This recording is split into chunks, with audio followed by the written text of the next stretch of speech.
Всем привет! Добро пожаловать на мой канал, где я рассказываю, как стать дизайнером одежды.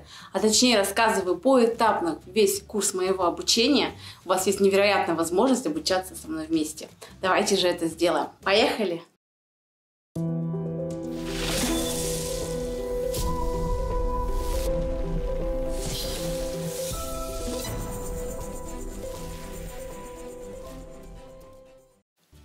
Композиция – это связывание, структура или состав. Композиция костюма – это связывание всех его элементов в одно целое, выражающее определенную цель, сюжет или настроение. Композиция костюма состоит из трех базовых элементов. Это составляющие композиции, это пятно и линия, далее законы композиции и составные композиции, средства. Все эти элементы мы будем далее более подробно разбирать. Составляющие композиции – это пятно и линии. Пятно – это область, отличающаяся от окружающего по цвету или форме. Линии используются для обрисовки контура, создания рисунка, передачи настроения, для определения определенных областей, для выделения некоторых конкретных человеческих частей тела, для передачи настроения. Классификация линий. Горизонтальные линии. Когда, например, можно посмотреть на линию горизонта и сразу создается ощущение спокойствия, умиротворения, уравновешивания, балансирования, какой-то внутренней гармонии.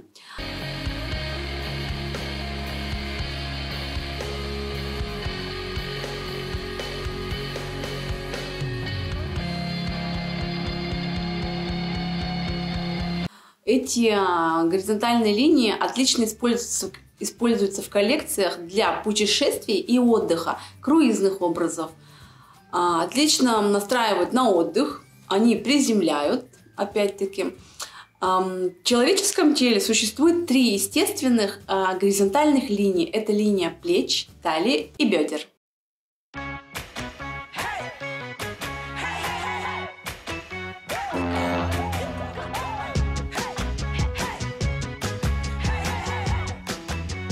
Точка – это элемент одежды или аксессуар, видимый с расстояния в несколько шагов. Для того, чтобы сузить пространство, мы должны расположить две точки максимально близко друг к другу относительно вертикальной линии человеческого тела. Это могут быть украшения, бижутерия, контрастный воротничок, вышивка, пуговки, оборки. Располагаем эти две точки на той линии, конкретно на которую хотим воздействовать. Имеется в виду горизонтальная линия – это плеч, талии или бедер. Вертикальные линии создают чувство силы, мощи, величия, достоинства, чувство упорядоченности, а также по гендерной принадлежности они больше относятся к мужским. Но, опять-таки, не используются в деловом стиле или спортивном. Это очень яркие, динамичные. Вертикальные линиями могут быть не только принт, но и фактура или отделка.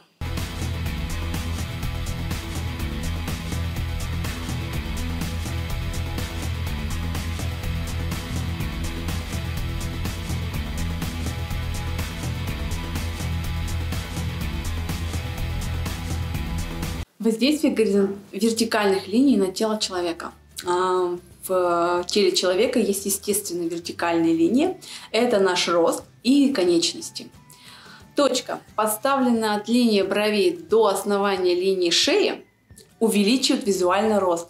Опять-таки не забывайте о правиле, что эту точку должно быть видно с расстояния в несколько шагов.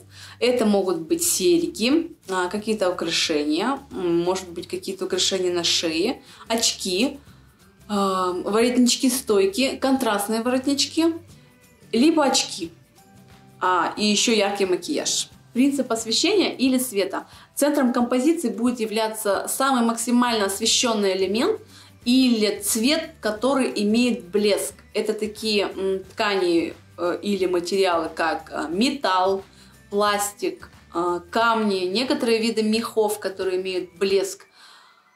Ткани такие, как шифон, атлас, люрекс.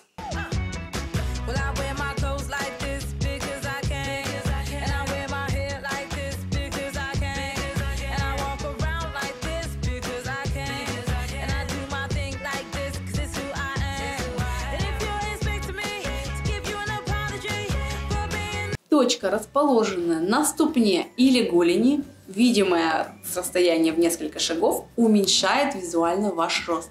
Это любая цветная обувь, цветные носки, контрастные шнурки, либо цветные шнурки, любой декор внизу, джинсы с отворотом, особенно если отворот выделен другой тканью, какой-то принт, вышивка, либо другие какие-то украшения.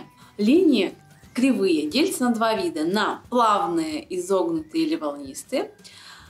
Это более естественные линии, но и в то же время более динамичные.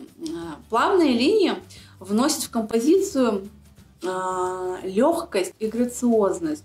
Они смягчают ее, они передают позитив, спокойствие, красоту, нежность или романтичность. И очень часто в природе, кстати, используются плавные линии. Например, в цветах мы очень хорошо их видим. Это какие-то розы, пышные пионы или много таких, в принципе, примеров можно найти.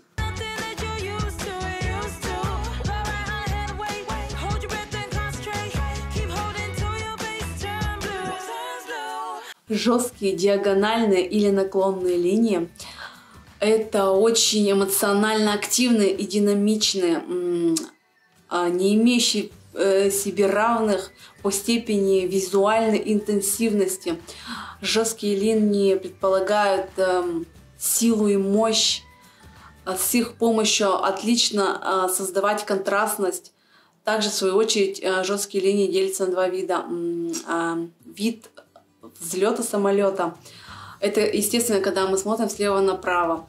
Линия взлета самолета — это всегда высокий уровень энергии, позитив, отличное настроение, это праздник, это буря эмоций, это желание свершить, желание творить. Линии посадки самолета — это окончание какое-то, это завершение какого-то события, это, возможно, какая-то трагедия, это утомление, усталость, это всегда какая-то грусть.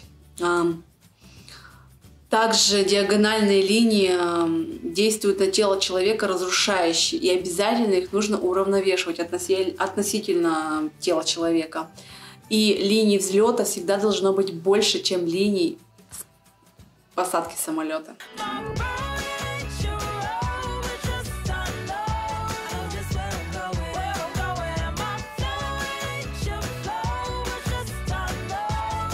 Законы композиции, далее продолжаем. Центр композиции. Абсолютно в любом костюме обязательно должен быть создан центр композиции. Центр композиции — это самая яркая и самая привлекательная часть костюма. Это та часть, куда падает первый взгляд зрителя. В женских костюмах центр композиции может быть соразмерен телу, либо быть больше. В мужских, наоборот, либо соразмерен телу, либо быть меньше его. Если визуально мы хотим уменьшить объемы женского тела, то мы должны сделать центр композиции большим. Это сделает фигуру более хрупкой. Например, в мужских костюмах более брутальную фигуру сделает маленький центр композиции. А также, если мы не делаем центр композиции вообще в костюме, то взгляд будет падать на лицо. Об этом нужно не забывать дизайнерам. Принципы и способы создания центра композиции. Первый – это принцип по размеру. Центром композиции может быть либо самый большой, либо самый маленький элемент костюма. Принцип по положению на плоскости. Центром композиции будет тот элемент, который расположен в области торса человека. Принцип по форме. Центром композиции будет являться тот элемент, который будет отличаться по форме от других элементов костюма. Принцип по фактуре. Центром композиции будет являться тот элемент, фактура которого отличается, либо самый фактурный элемент.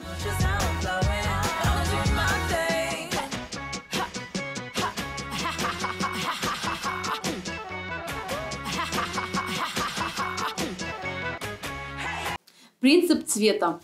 Яркий цвет среди нейтральной среды, хроматический цвет в среде ахроматических, теплый цвет на фоне общей холодной гаммы, также темный цвет среди светлых. Принцип проработки. Центром композиции будет являться самый проработанный элемент. Это детализация. Здесь может использоваться любой принт, любая ткань с выраженной фактурой, вельвет, например, буклированная ткань, крупная вязка, рваная джинса, вышивка, плессировка, драпировка, аппликации, перфорация, эффект сжатия ткани. Следующий закон композиции – это закон соподчинения в коллекциях. Абсолютно все элементы в коллекциях должны быть связаны друг с другом. Существует 3 основания для связывания в коллекциях. Это цвет, форма и фактура. Также вот этот закон отлично сейчас прослеживается с точки зрения дизайнерской. Ну, то есть, допустим, я раньше, когда смотрела коллекции, мне казалось, что в каком-то показе это абсолютный хаос. Там абсолютно все не связано ни по цвету, ни по форме. Но сейчас уже, погружаясь в процесс обучения, уже что-то постигая, какие-то свои азы уже, я уже смотрю коллекцию абсолютно по-другому. Я уже вижу эту тонкую нить, которая связывает все модели друг с другом. Буквально вот одна идет модель, связывающаяся с другой, и та с третьей. И это идет по цепочке связывания такое. Попробуйте сами тоже посмотреть уже с точки зрения дизайнерской. Bon voyage. Следующий закон. Закон равновесия. Композиция костюма должна быть уравновешена, равновесной. Не должно быть заваливания костюма на одну либо на другую сторону. Приемы уравновешивания такие, например, в костюме справа и слева должно быть одинаковое количество цвета. А также, чтобы уравновесить, мы можем использовать активные или пассивные пятна. Активные пятна – это яркие или темные цвета, а пассивные – это светлые и неяркие. Но не стоит забывать о том, что активные пятна, они более тяжелые и имеют больший вес. То есть, чтобы уравновесить, нужно добавить пассивное пятно, но пассивное пятно должно быть больше по площади. Спасибо огромное, что досмотрели это видео до конца. Не забудьте подписаться. Мы увидимся с вами на следующей неделе. Нажмите на колокольчик. Пока-пока!